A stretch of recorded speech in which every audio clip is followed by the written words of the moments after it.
There is a specific kind of person who makes people around them quietly uncomfortable without doing anything obviously wrong.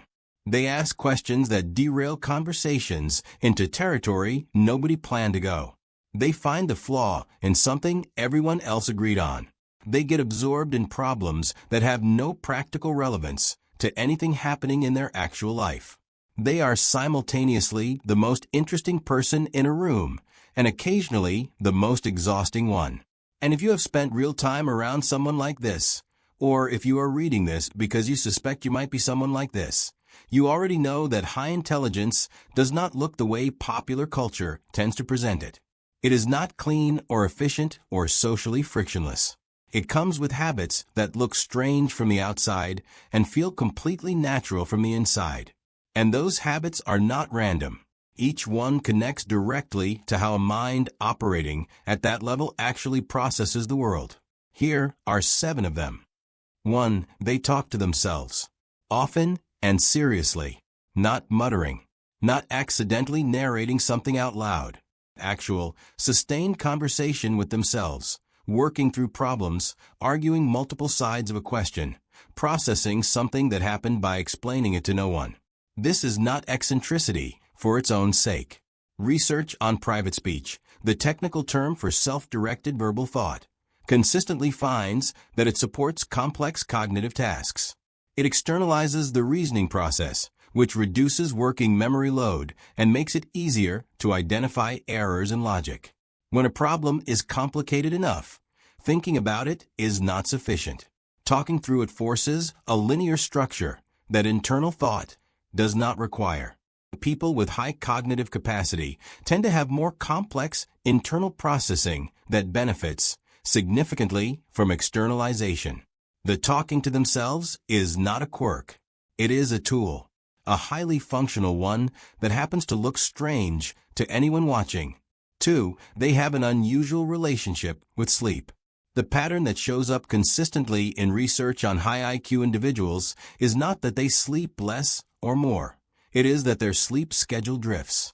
They stay up late, not because of screens or social obligations, but because the late hours, when external demands have dropped away and the environment has gone quiet, produce a quality of mental activity that other parts of the day do not. Satoshi Kanazawa's research found a significant correlation between intelligence and preference for nocturnal activity. The hypothesis is that the ability to override evolved behavioral patterns, like sleeping when it gets dark, is itself a marker of cognitive flexibility. The brain that can restructure its environment to suit its own needs rather than defaulting to biological convention is demonstrating something. The late nights are also where the best thinking happens for a lot of these people. Without interruption. Without the cognitive overhead of social navigation. Just the problem and the mind working on it. 3. They catastrophize. Specifically and elaborately. This one surprises people. High intelligence is supposed to produce clear thinking and measured responses. What it actually produces, fairly consistently, is the ability to model negative outcomes in extraordinary detail. Research by psychologist Alexander Penny found a significant positive correlation between verbal intelligence and the tendency to worry. Not vague anxiety, but specific, structured, extensively developed scenarios for how things could go wrong. The same cognitive capacity that allows for complex problem solving also allows for complex threat modeling. The brain that can think 10 steps ahead in a chess game can also think 10 steps ahead in a worst-case scenario. This is not irrational. For a brain that processes at that depth, the catastrophizing is often just the risk assessment function running without an off switch. The problem is that most of the scenarios it generates never arrive. So the worry does real emotional work for outcomes that turn out to be hypothetical. For they find it genuinely difficult to finish things. Not because they are lazy, because something that is finished is no longer interesting. High IQ individuals tend to be driven by the problem-solving phase of any project, the part where the terrain is unclear, where the challenge is real, where the thinking actually matters. Once the solution is within reach, once the path is clear and completion is just execution, a significant portion of the cognitive engagement disappears. And without that engagement, finishing becomes effortful in a way that starting never was. This produces a specific life pattern that is immediately recognizable if you know what you are looking for. Impressive beginnings, genuine early momentum, and then a slowdown, a pivot to something new, a half-finished version of something excellent, sitting alongside the early stages of the next thing that captured attention before the last one was done. The interest is real. The abandonment is not indifference. It is just that the brain was built for problems, not for completion. 5. They get deeply, disproportionately bothered by inefficiency. Not mildly annoyed. Genuinely disturbed. A process that is 2 steps when it could be 1. A system that requires effort it does not need to require. A conversation that is taking 3 times as long as necessary because someone keeps restating the same point.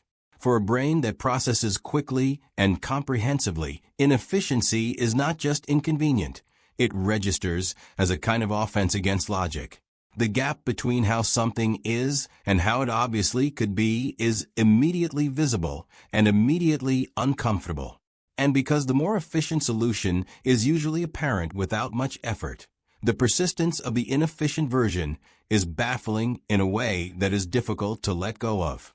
This makes high IQ individuals exceptionally good at systems improvement and exceptionally difficult to be in slow meetings with. 6. They are drawn to complexity in everything, including things that do not require it. Simple pleasures tend not to hold their attention for long. They find the game within the game, the layer underneath the obvious reading, the question that the question assumes but does not ask. This applies to entertainment, relationships, work, and every domain in between. A film that does not have something operating beneath its surface loses them quickly. A conversation that stays at the level of information exchange without generating ideas feels thin. Even leisure tends to involve something that requires mental engagement. Puzzles, strategy, problems that do not have to be solved but are interesting to sit with. Research on openness to experience, one of the personality traits most consistently associated with high intelligence, describes exactly this orientation. A mind that finds complexity inherently rewarding will seek it out everywhere, including in places where most people would prefer simplicity. 7. They have a complicated relationship with their own intelligence, the habit that is most rarely discussed and possibly most significant. High IQ individuals often develop an early identity built around being the smart one, and an identity built around a trait creates a specific fragility.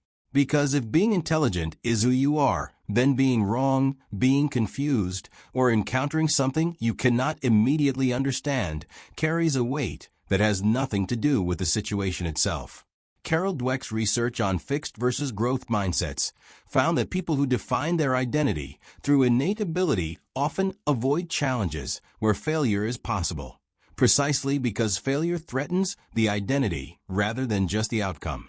Some of the most intelligent people resist the situations most likely to expand them, because those situations come with the risk of not being the smartest person in the room. The intelligence that was supposed to make everything easier ends up requiring careful management, which is perhaps the strangest habit of all.